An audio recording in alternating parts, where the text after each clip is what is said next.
Hemos sido puntuales, comenzamos puntualmente. La prevista sesión con Fernando Pellidazo, que es o fundador o semifundador del foro, porque está aquí desde... Yo me lo encontré puesto cuando llegué al foro, y ya soy antiguo en la materia, ¿no? Para los que no le conocen, Fernando es bilbaíno, licenciado en Ciencias Económicas y Derecho, pertenece al cuerpo de técnicos comerciales del Estado y economistas del Estado. Ha sido director general de la Organización Económica, de Relaciones Exteriores. Cuando yo le conocí, mi tiempo que era director de prospección hace ya estos años jóvenes. Director general de Relaciones Económicas Internacionales del Ministerio de Asuntos Exteriores, secretario de Estado para la Unión Europea, vicepresidente del Círculo de Empresarios, ha ocupado diversos cargos de responsabilidad en el sector privado y actualmente es consejero del Banco de España y miembro de su comité ejecutivo. Es autor de varios libros de política monetaria y economía, como Intervención Monetaria y Control de los Cambios, Prevención del bloqueo de capitales, etc., con su amigo de toda la vida, no infancia, José Manuel García Margallo, que anda por ahí por las Bruselas y no ha podido venir aquí. Ha escrito algunos libros, pero también es más discretamente famoso porque es un especialista en la novela española del siglo, popular española del siglo XVIII. 19. Estamos reunidos aquí para presentar el libro España en su laberinto, que está por ahí, por 20 euros, quien quiera se puede hacer con él. Recuerdo que yo que leí en su momento casi todo lo que escribió Gerald Renan, fue el primero que utilizó esta palabra, de manera que el título remite a una visión, digamos que compleja, de la realidad española. El libro, a mí me parece que cumple su excelente misión de hacer un análisis súper exhaustivo del último siglo y medio de la vida política y económica de España. No deja nada que analizar ni que comentar. Está muy bien escrito, tiene una visión, digamos que muy certera, rigurosa y clara de todo lo acontecido, para llegar a un punto que es el que vamos a analizar aquí, que es el punto en el que se encuentra España, donde, a mi juicio, más claramente, y en el libro más discretamente, se plantean dos crisis simultáneas. Una crisis económica y otra institucional. La económica, es curioso que no se le dé importancia y es grave, pero grave de una gravedad extrema. Yo hace tiempo que me he inventado, como tengo que escribir artículos y tengo que ordenar un poco las ideas, que los tres factores que determinan el comportamiento de la economía son el nivel de riqueza, medido en renta per cápita, que aunque admite críticas sigue siendo clarísimamente el factor que mejor retrata la riqueza de las naciones. Cuando uno va a los países con renta per cápita más alta, se observa siempre vista que son más ricos que los que la tienen menos. Bueno, pues la renta per cápita española, que fue más o menos hacia arriba, con épocas mejores y peores, se interrumpió ese hacia arriba con Zapatero, que fue el primer presidente de gobierno español que dejó una España más pobre que la se encontró. Fue para entonces el presidente peor de la historia de España en términos de generación de riqueza, en tiempo de paz. No hay noticia de nadie que fuera peor que Zapatero. Bueno, sí, Sánchez, como ahora contaré. Zapatero tuvo la mala suerte de ser presidente del gobierno cuando la famosa crisis financiera, pero esa crisis todo el mundo sabe, incluso Zapatero, que afectó a todos los países del mundo. Por tanto, ¿qué hicieron los demás países del mundo en ese tiempo? Pues todos aumentaron más débilmente que en el pasado su renta per cápita. Como consecuencia de ello, España, que había venido convergiendo con la media europea, divergió. Zapatero es el primer gobernante de la historia de España que deja una España más alejada en términos de precios constantes, por tanto comparables, con los demás países europeos. Con el desempleo, bueno, con él se alcanzó el desempleo en cifras grandísimas, siendo que España lamentablemente siempre es un país de mucho desempleo, y la deuda pública, que habrán de pagar, si la pueden pagar algún día nuestros hijos y nietos, se disparó igualmente en unos términos incomparables. Con Rajoy, una política paradójicamente socialdemócrata, cambió el signo de la economía, el empleo volvió a crecer, la economía se recuperó, la deuda pública se estabilizó y llegó Sánchez. Sánchez, en términos anualizados y acumulados por los años que tiene de gobierno, ha empeorado los malos datos de Zapatero. Ha decrecido más que nunca en la historia de España y yo creo que de Europa no occidental, porque está Grecia y no en el caso de compararnos con ellos. Ha aumentado la divergencia. El año que murió el generalísimo Franco, España tenía una renta per cápita del 95% de la media de la Unión Europea. Hoy estamos en el 85%. Una cosa inaudita. El desempleo sigue siendo el doble de la media de los países medio civilizados, que están otros que no son europeos, y el triple que los países que nos rodean. Y la deuda pública ha superado a la que tuvimos, el último gran pico, en tiempos de la guerra de Cuba. Por tanto, la situación económica es, tal y como la estoy contando, para preocupar. Pero ahora se ha añadido el problema institucional que comenzó en términos graves, comenzó antes con la politización del Consejo Superior de la Justicia del Poder Judicial. Con el pacto del Tinel se creó un problema que no existía, al menos con el dramatismo que hemos sufrido después en Cataluña. Es un invento de Zapatero y Maragall. Y ahora estamos en una situación en la que con este gobierno, raro es el día en que el gobierno no gobierna contra el Estado de Derecho. En España, lamentablemente, la mayoría de la gente no distingue democracia y Estado de Derecho. El Estado de Derecho es algo por encima de la democracia, y luego la democracia y las democracias, a mi juicio, hay más, pero la liberal, que es la democracia clásica, civilizada toda la vida, y luego la totalitaria, donde la división de poderes no tiene sentido. Lamentablemente, raro es el día que no suceden circunstancias que ponen en crisis nuestras instituciones. Ayer un amigo me mandó un artículo que yo no había leído, de intelectuales orgánicos del presidente del gobierno, que ponen a parir al rey de España por el discurso que hizo el 3 de octubre. Y que, bueno, abiertamente discuten la legitimidad de la transición democrática, de la Constitución y cosas de este tipo. Así que estamos en un momento, yo creo que crítico y muy interesante para ser analizado. Y las dos preguntas que yo creo que debería comenzar a contestar nuestro amigo Fernando es: ¿por qué hemos llegado hasta aquí?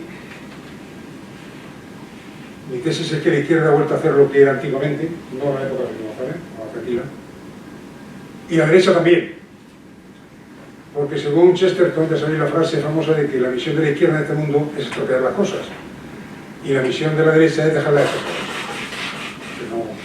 no tocarlas por si acaso, ¿no? Yo creo que el libro hace un análisis exhaustivo y lúcido del pasado, y la pregunta es: ¿qué podemos esperar del futuro? Así que, Fernando, pues la plaza es tuya, autorial. Muchas gracias. Bueno, pues muchas gracias a todos por su asistencia. Yo voy a procurar no hablar demasiado tiempo, porque en las reuniones del Foro de la Sociedad Civil lo más interesante suele ser siempre el debate. Y además esta es una materia pues muy abierta a las interpretaciones y con tal cantidad de flecos que es imposible abarcarla entera en una charla, por larga que fuera. Yo no quería hablar demasiado. Vamos a ver, el libro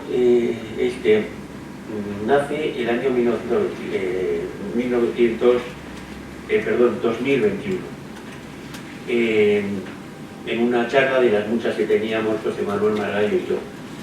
El año 2021 es el centenario de 3 acontecimientos. El desastre de Anual, que marcó pues, el principio del fin del régimen monárquico de Alfonso XIII, la muerte de Dato, que posiblemente era el único político que hubiera podido quizá mantener las cosas encauzadas, y la publicación de España Invertebrada de Ortega.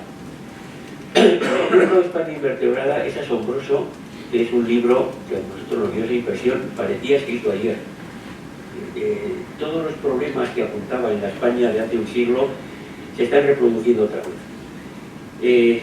Y bueno, para las personas de mi generación que hemos vivido la transición, realmente es algo sorprendente que cuando pensábamos que España por fin había entrado en la normalidad, incluso la normalidad aburrida de la rutina política de los países de la Europa occidental, y pensábamos que ya estaba superada una etapa terrible de la historia de España, pues estamos volviendo otra vez a replantear cosas que creíamos que ya estaban absolutamente resueltas, ¿no?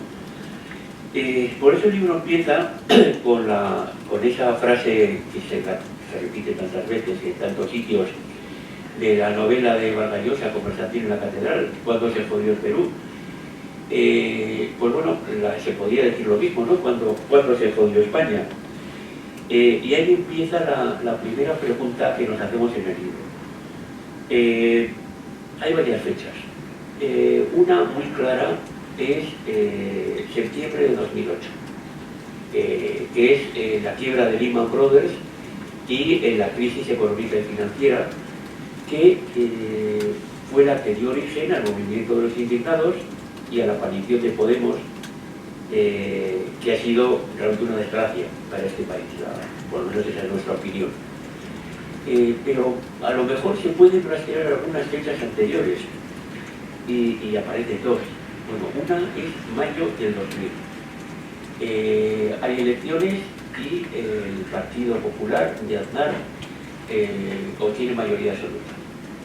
Y da la impresión de que eso al Partido Socialista le provoca una desesperación existencial.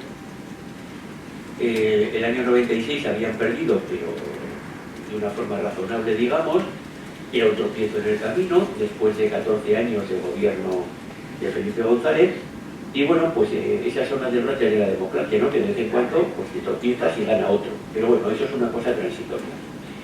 De repente vuelve a ganar el Partido Popular y esta vez por mayoría absoluta. Y hay mucha gente que se empieza a poner nerviosa porque ve que tiene por delante un periodo indeterminado en el cual va a estar fuera del poder. Y empieza a aparecer pues algo parecido a lo de lo que el viento se llevó, ¿no? De pongo a Dios por testigo de que nunca volverá a pasar hambre. Pues aquí se empieza en una parte del Partido Socialista a pensar qué se puede hacer porque esto no puede ser. Y luego, por supuesto, la tercera fecha pues es el 11 de marzo del 2004, el atentado de Atocha, que da el poder inesperadamente a un secretario del Partido Socialista que no estaba llamado a permanecer. Es decir, en aquel momento, yo lo recuerdo perfectamente, pues era una figura casi a amortizar, y que de haber perdido las elecciones pues habría dado paso a otro secretario general, que de repente, por una carambola, se encuentra al frente del gobierno y pone en marcha una estrategia que se basa en dos cosas. Eso venía ya, digamos, larvándose en una parte del Partido Socialista después de la derrota en las elecciones de 2000. Una, viene bien la polarización, es decir, crear una España de dos bloques es útil. Eso incluso se le escapó con un micrófono abierto hablando con el periodista Iñaki Gabilondo, que había que mantener la tensión. Y dos, descubre una cosa bastante sencilla, y es que no hace falta ganar para gobernar.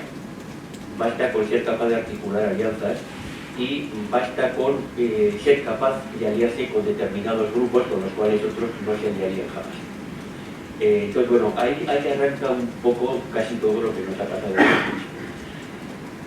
Bueno, la crisis nosotros en el libro intentamos fragmentarla, no porque sea fragmentable, porque es todo un conjunto, pero para analizar una cosa pues hay que ir viendo por partes, ¿no? Y la primera de todas es la quiebra del bipartidismo. El bipartidismo y el multipartidismo no son mejor uno que otro. Hay países que tienen un sistema u otro y pueden funcionar igual de bien, ¿no?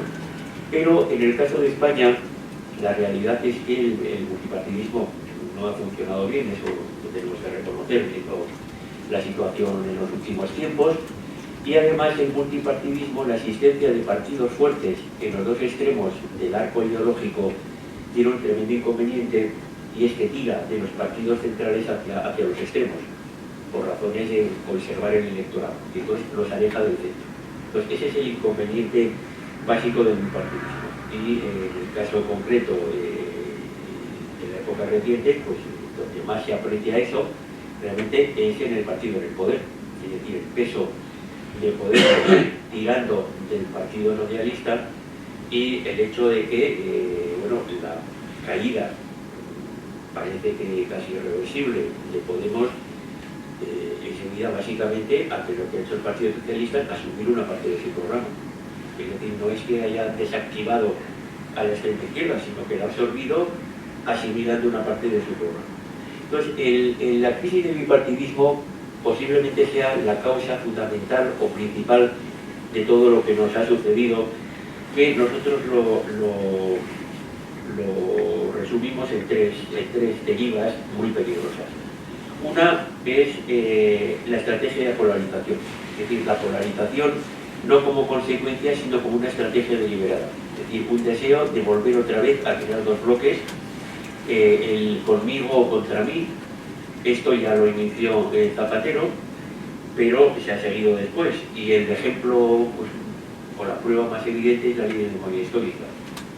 Por supuesto, el volver a replantear la historia de la Segunda República no responde a un deseo de reescribir la historia, responde a algo mucho más sencillo y mucho más claro, que es obtener una rentabilidad política clara.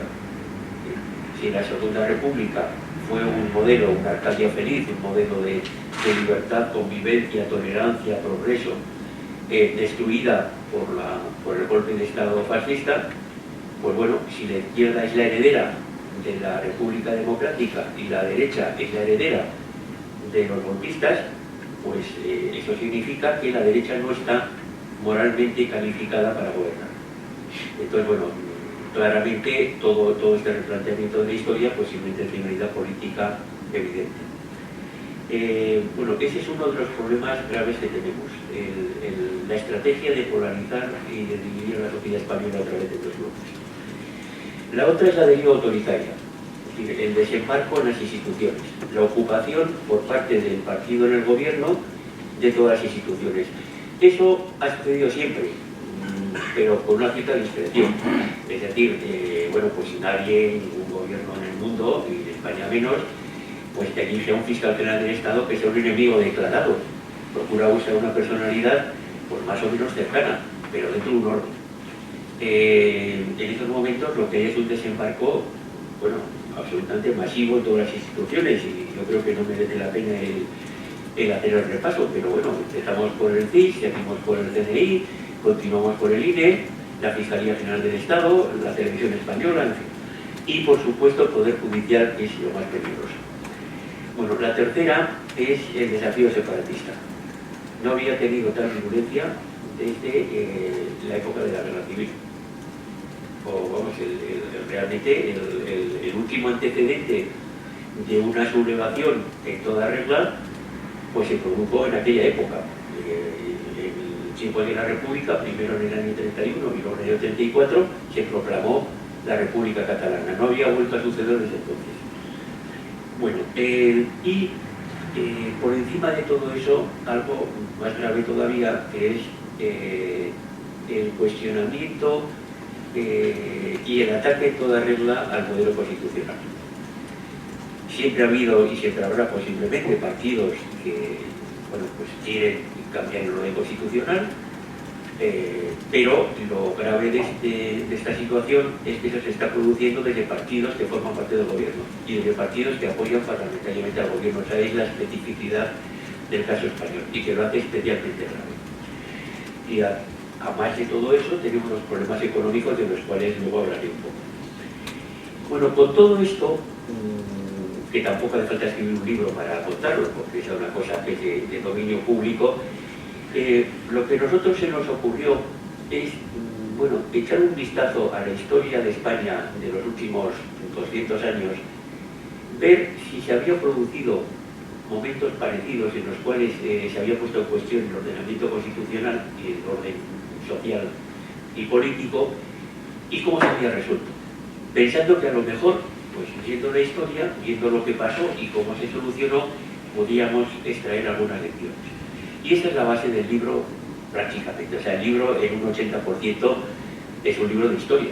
Es un rastrear la historia de España y ver en qué momentos hemos estado en situaciones parecidas y cómo hemos salido adelante.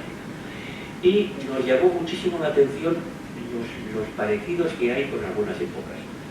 Bueno, hacer parecidos en la historia, sobre todo para personas que no son historiadores, pues es un atrevimiento extremo, ¿no?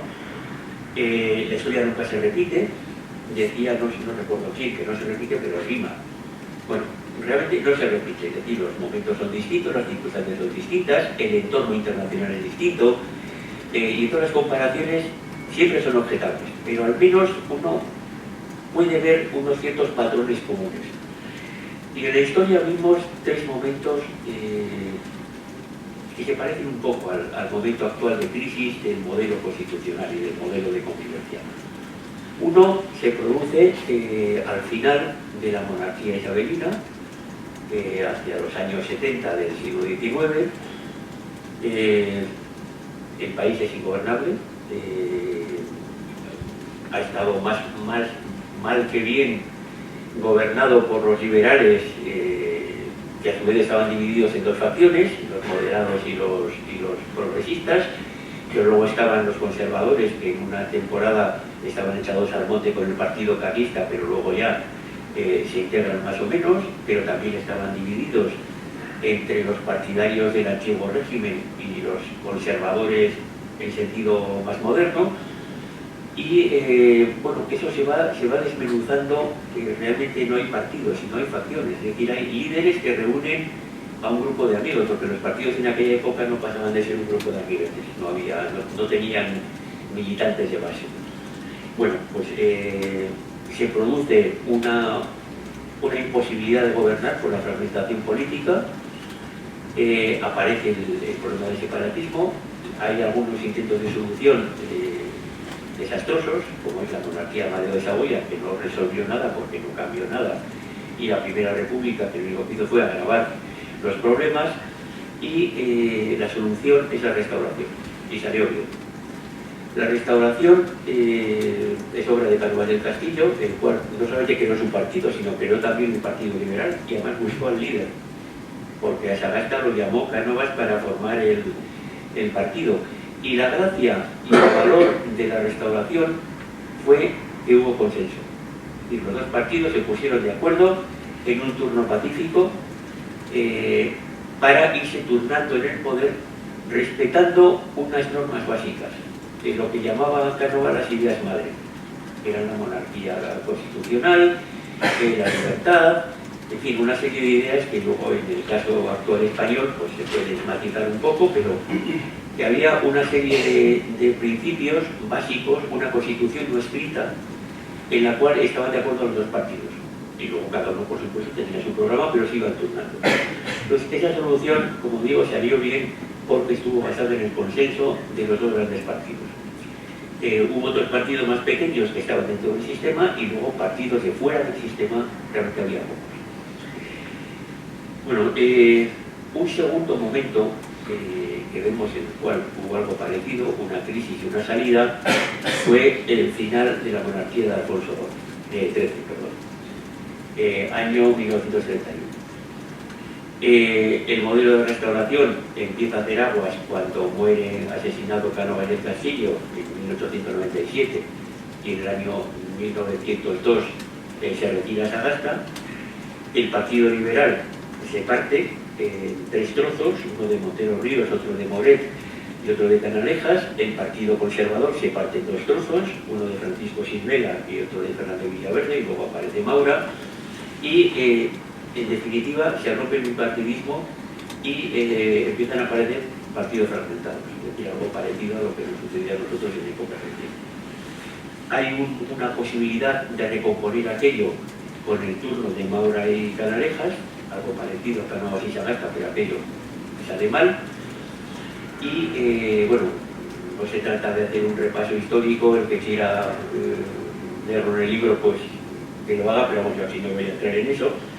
Pero bueno, el caso es que la salida que se da a aquello es la Segunda República. Y la solución de la Segunda República sale mal. Bueno, el origen, en nuestra opinión, del fracaso de la República, es decir, la República no fracasó por el golpe militar de Franco, sino que el golpe militar de Franco fue una consecuencia del fracaso de la República. Es que la Constitución de 1931 no fue una Constitución pactada, fue una Constitución de parte. Fue una Constitución de izquierdas. Eso no lo decimos nosotros, lo dice Jiménez de Asúa, que fue el presidente de la ponencia que redactó el texto constitucional, el cual en el discurso de presentación a las Cortes del proyecto de Constitución dijo con todas sus letras: esta es una Constitución de izquierdas. Eso viene en el diario de sesiones del Congreso, o sea que es fácil de comprobar. Y otro personaje que no es nada sospechoso de antirrepublicanismo es Ortega, que fue uno de los padres intelectuales de la República.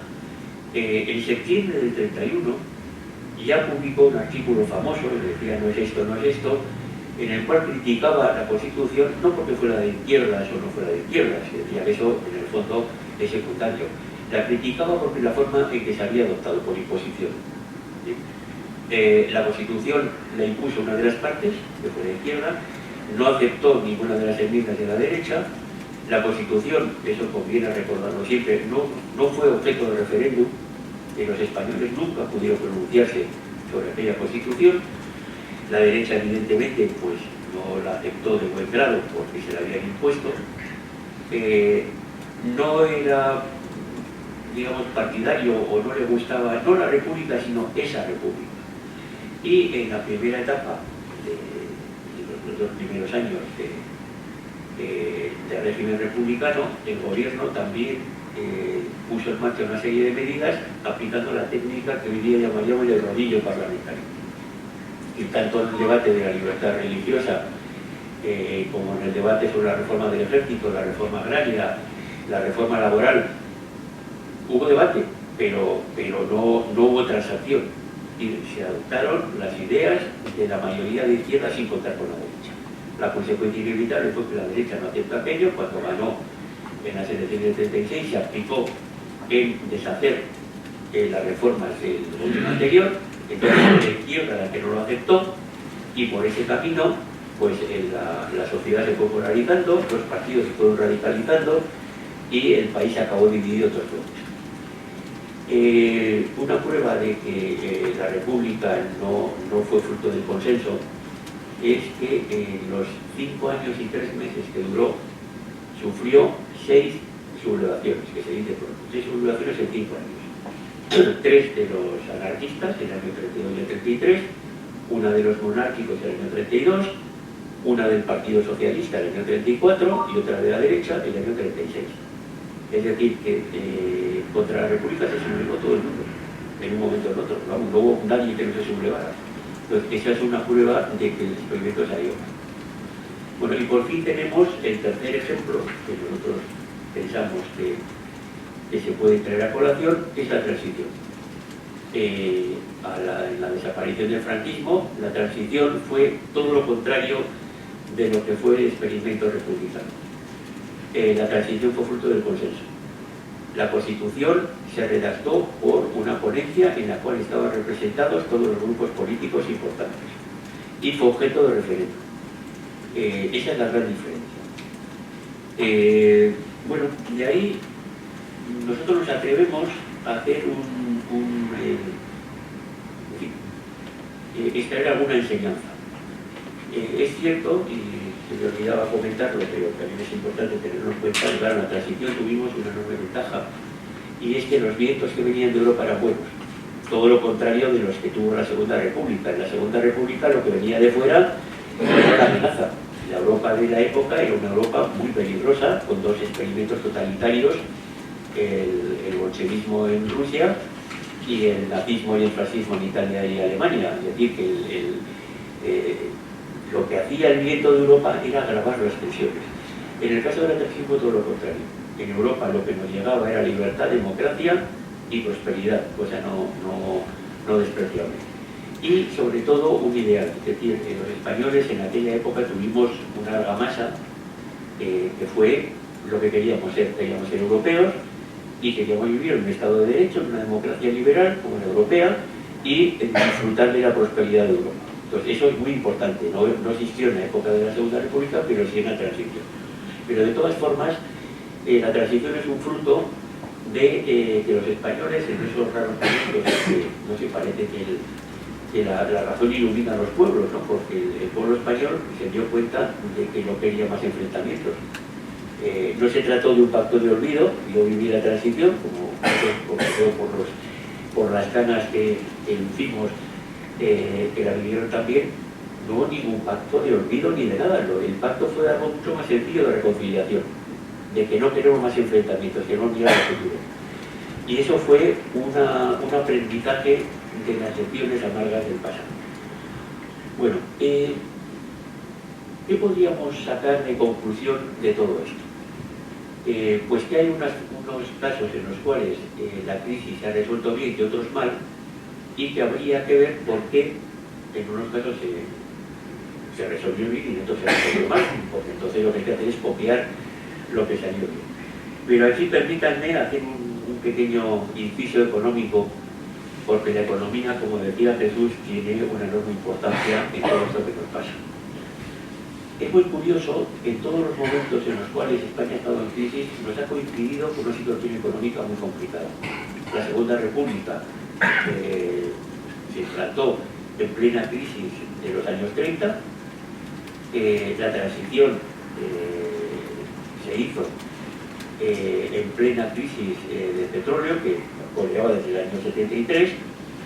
Es decir, en todas las veces que nos hemos encontrado en una situación institucional complicada, hemos tenido también un problema económico difícil, siempre venido de fuera. Y en esos momentos, pues tenemos un problema venido de fuera, que es una inflación provocada por circunstancias, en último extremo, por la guerra de Ucrania, pero anteriormente ya, pues por el escaso crecimiento de la oferta ante la recuperación de la demanda después de la pandemia. Pero a pesar de eso, no podríamos decir que es una crisis de la cual seamos totalmente inocentes, porque ya no voy a hablar del pasado, sino me refiero al momento presente. La economía española estaba en mala situación para afrontar la crisis. Nosotros tenemos tres problemas, tenemos más, pero hay tres que me parecen especialmente importantes, porque es que además los vamos arrastrando muchísimo tiempo y tienen muy difícil solución. Uno es la productividad. España tiene un problema de productividad. En los últimos 20 años el crecimiento de la productividad en España ha sido el 0,2% anual, cuando en Alemania es el 0,8% y en Estados Unidos el 0,9%. En Israel es bastante más. Y bueno, ese bajo crecimiento de la productividad tiene causas estructurales que pasan por un mal capital humano. Tenemos un sistema educativo que no funciona y además un sistema educativo que no hay forma de consensuar. Hemos tenido 8 leyes educativas en el tiempo que llevamos de democracia, lo cual es una barbaridad. Algunas no han llegado ni a ponerse en práctica cuando se han derogado. Tenemos un problema de tamaño de empresas. La empresa española es muy pequeña.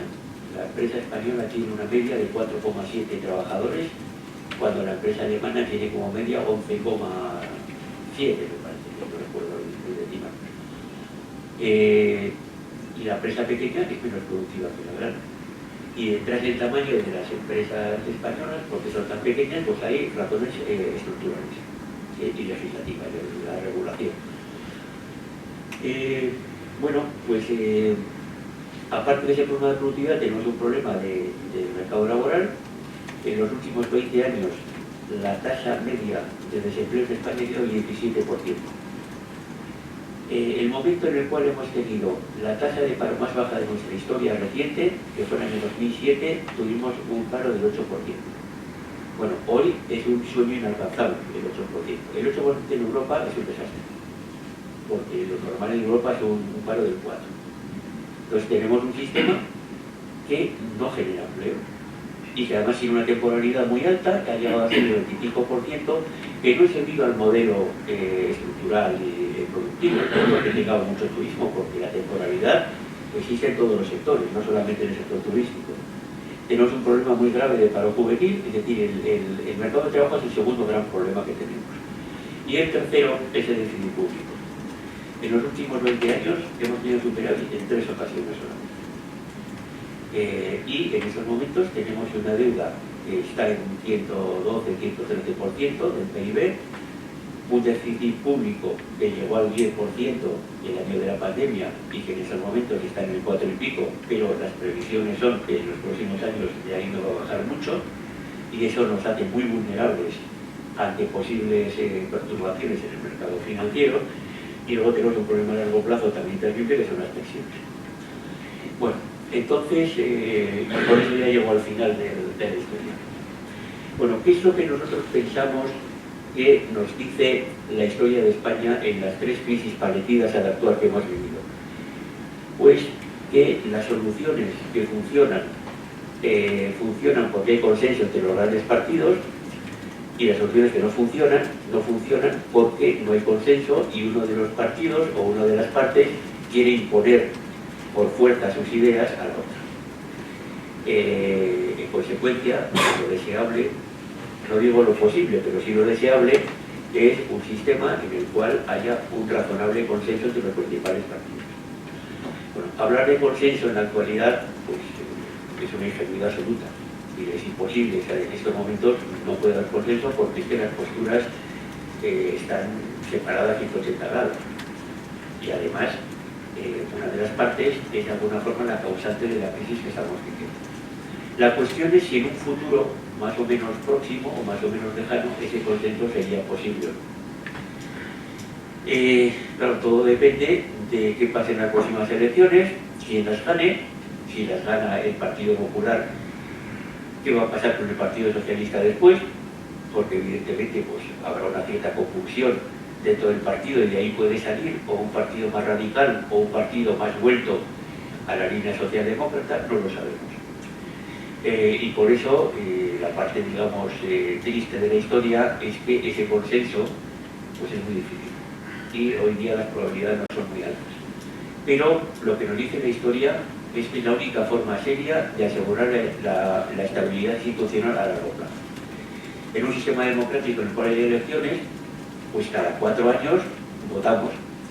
Entonces, si no hay consenso y la alternativa al no consenso es la política de bloques, pues hombre, en los próximos años o en las próximas décadas, pues lo normal es que haya alternancia en el poder.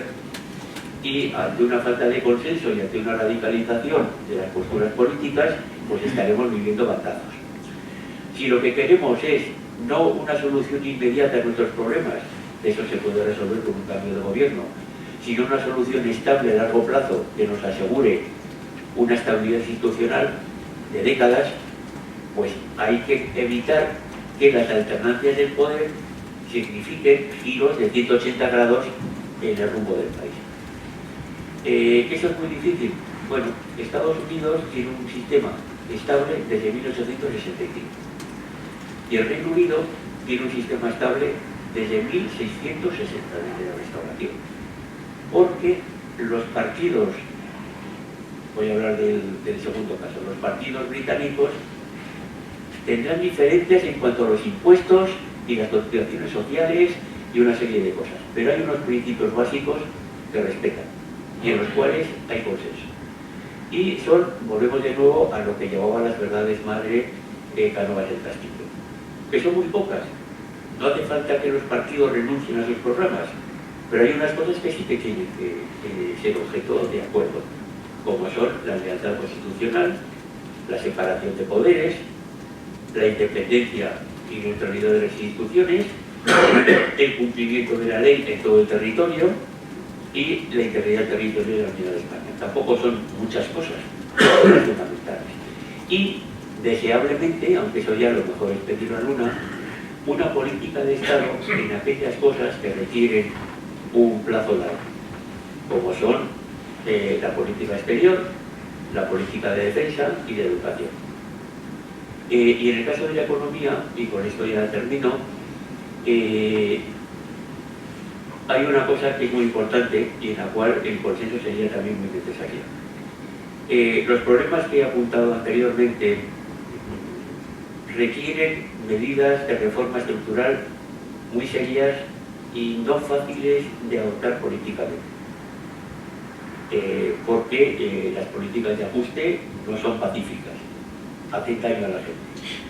Y eso, con una posición echada al monte, es muy difícil. En la transición se produjeron o se firmaron los pactos de la Moncloa, que tienen grandes defectos y que son muy criticados en muchas zonas, pero que al menos tuvieron la virtud de aparcar la controversia en materia económica y buscar un cierto consenso. Entonces, en estos momentos, las cosas que va a haber que hacer, porque va a haber que reformar el mercado laboral y va a haber que ajustar el déficit público y va a haber que hacer reformas estructurales para mejorar la productividad y va a haber que resolver el problema de las pensiones, eso es muy difícil en un clima de crispación política. Y por esa razón el consenso también en economía sería necesario. Bueno, esto es lo que cuenta el libro más o menos y yo con eso termino. Muchas gracias por su paciencia y yo creo que lo interesante ahora puede ser el coloquio. Muy bien.